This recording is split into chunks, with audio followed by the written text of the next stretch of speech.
Big Joker and Authentic music Zimbabwe. The real Kiki boy, Jim Authentic. Napinda ne chimwe chikiribidi. Yeah, mina breda no.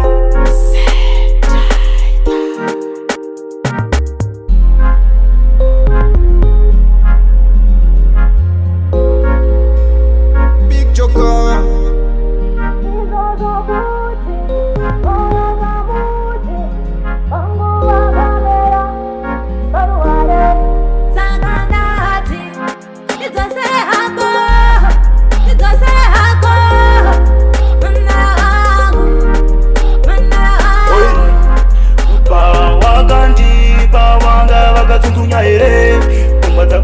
Shota ire, ukutona richita ire. Nitosere hako,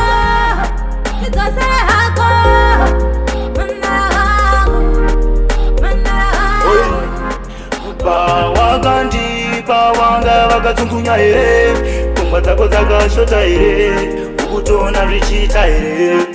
hauna mukana iwe, dai ndakaziva itungamire, dai ndakaziva ndisina kudaiso.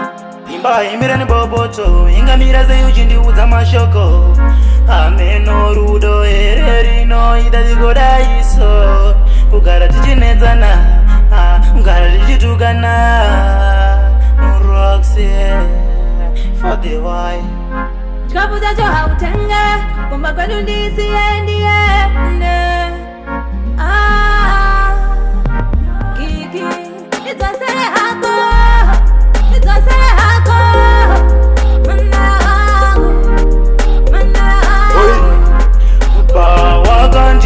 Pawanga vakatsundunya ire, pfungwa dzako dzakashota ire, ukutona richita ire.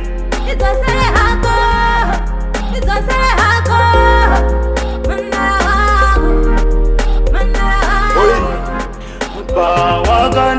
Pawanga vakatsundunya ire, pfungwa dzako dzakashota ire, ukutona richita ire. Unondishaisa mufaro, oi hamba pangu, unoshata nenharo, unotoda kunditonga, kuda kuita baba wemusha vaivaya usina kuwaka. Nai Roxy, nonditongera chitoro, azura dzinza kwa faro. Tinokangana idemo asimchokanganwi, izvozvo kuti moyo kamuti wangu wakamera paruware. Nitosere hako,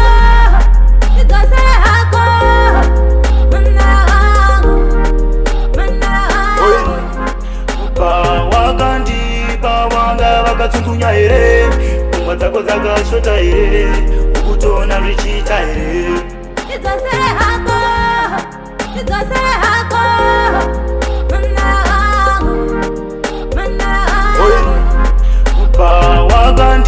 Pawanga vakatsundunya ire, pfungwa dzako dzakashota ire, ukutona richita ire.